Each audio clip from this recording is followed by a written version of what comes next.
नेताजी, आपसे एक क्वेश्चन है मेरा, ठीक है। क्या संघ परिवार और बीजेपी ब्राह्मणों से पतन करना चाहती है?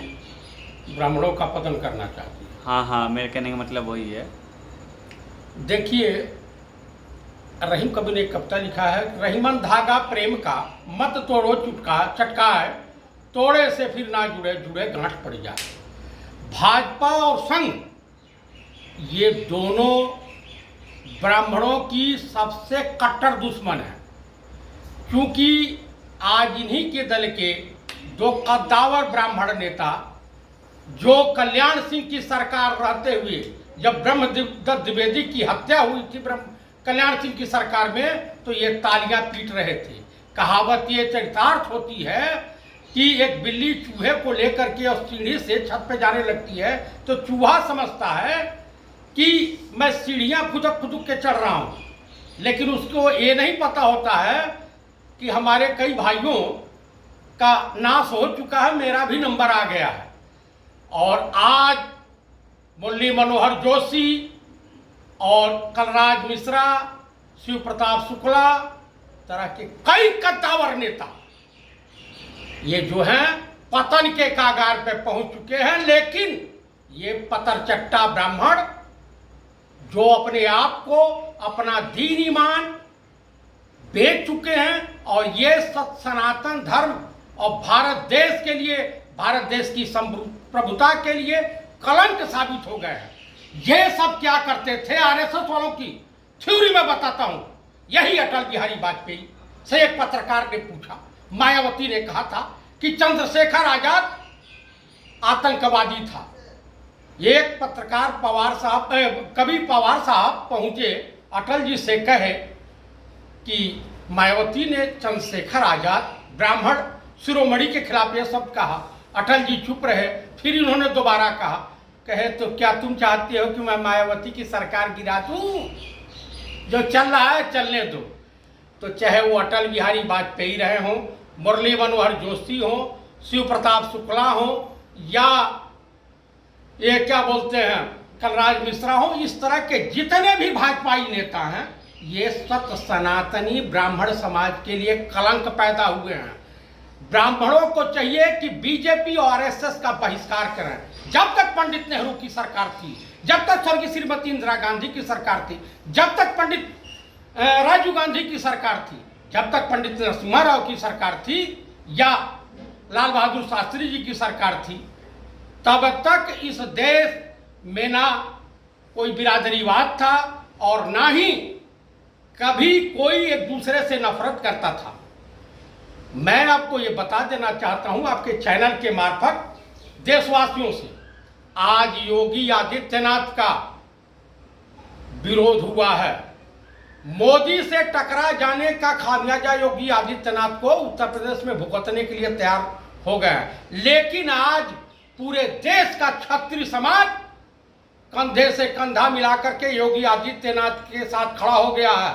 लेकिन ये कुकुरमुत्ते ब्राह्मण, पंडित नेहरू को लोग अनाप शनाप कहते हैं, स्वर्गीय श्रीमती इंदिरा जी के बारे में अनाप शनाप कहते हैं, स्वर्गीय पंडित राजीव गांधी जी के खिलाफ अनाप शनाप कहते हैं, पंडित राहुल गांधी के खिलाफ अनाप शनाप कहते हैं। तो ये जो है टुकराही पतरचट्टे ब्राह्मण भाजपा के वहां 2-2 रुपये में रीट्वीट कर रहे हैं गजेंद्र सिंह चौहानवा के लिए। आप बताइए, रामदेवगा हितैषी है, बाप बाप के रूप में शैतान, भगवाधारी, उसके बाद चिमयानंदवा बलात्कारी, कुलदीप सेंगरवा, राम रहीम, आसारामवा, ये देश के लिए कलंक हैं। हमें इन भगवाधारी नकली साधुओं को का बहिष्कार करना चाहिए। और सत सनातन धर्म में ये बताया गया है कि वसुधैव कुटुंबो, हमें किसी से नफरत नहीं करनी है, लेकिन हमारे घरों में जो छुपे हुए शैतान हैं इनका बहिष्कार करना जरूरी है। भाजपा में जितने भी ब्राह्मण हैं वो ब्राह्मणों के लिए गद्दार हैं, देशद्रोही हैं और ब्राह्मण कुल के लिए ये नाशकर्ता साबित हो रहे हैं। अतः मैं सत सनातनी ब्राह्मण समाज से अनुरोध करूंगा कि आओ हम सब मिल करके राहुल गांधी के हाथों को मजबूत करें और कांग्रेस के साथ चलें। एक जमाना था, क्या नारा मायावती ने दिया था, तिलक, तराजू और तलवार, इनको मारो जूते चार। वही अटल बिहारी वाजपेयी, वही मुरली मनोहर जोशी, वही लाल कृष्ण आडवाणी और वही संघ के उस वक्त के संघ प्रमुख ने क्या किया था, मायावती को गले लगाया। उसके बाद मुलायम सिंह और काशीराम का जब गठबंधन हुआ तो क्या नारा लगा कि मुलायम मुलायम काशीराम, हवा मुड़ गए जय श्री राम। ये भी नारा हमको याद रखना चाहिए। पंडित नेहरू ने जो है धर्मनिरपेक्ष संविधान की रक्षा के लिए क्या से क्या नहीं किया।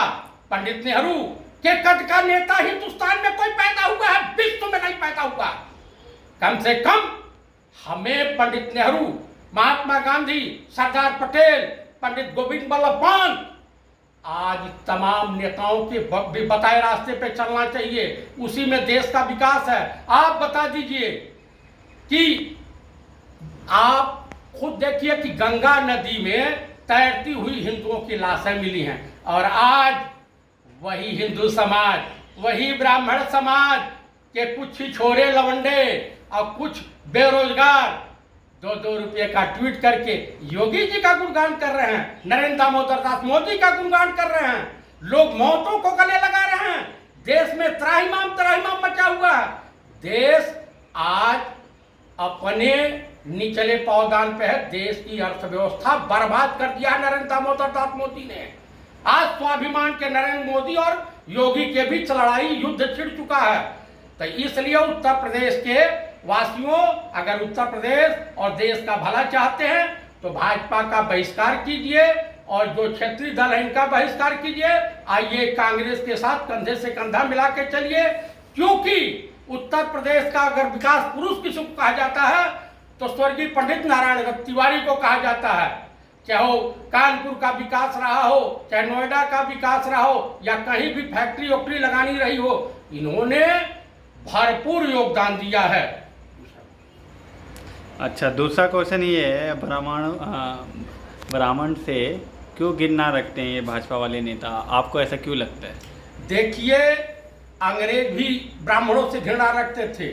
दरअसल क्या है कि ब्राह्मण बुद्धिजीवी कौम मानी जाती है।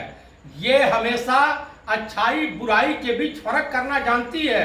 ये ऋषि महर्षियों की औलादें हैं। ये समाज में कभी नफरत या जहर घोलने का काम नहीं करती है। सबको एक साथ लेकर चलने की कुवत है।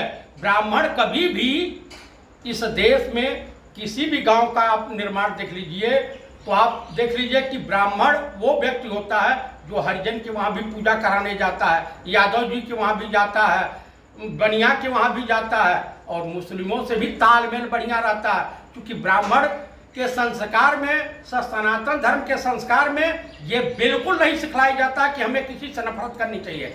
ये पूरे विश्व को अपने परिवार के रूप में समझिए। तमाम बहु बेटियों के आज बीजेपी के राज में, अरे बाप रे बाप, बीजेपी के नेताओं के खिलाफ बोल दीजिए तो राष्ट्रपा लग जा रहा है, देशद्रोह का मुकदमा लग जा रहा है। कई पत्रकार जेल में हैं, कई नेता जेल में हैं। आप देख लीजिए बीजेपी शासित प्रदेश उत्तर बिहार में ये पप्पू यादव बेचारे समाजसेवी नेता जब अपराधी थे तब तो उनको जेल भेजा नहीं गया। जब शराफत के रास्ते पे चलने लगे तो 20-22 दिन के बाद उनकी जमानत हुई है। मैंने कोविड के दौरान वो बेचारे तमाम लोगों की मदद कर रहे थे अपने संसाधनों से।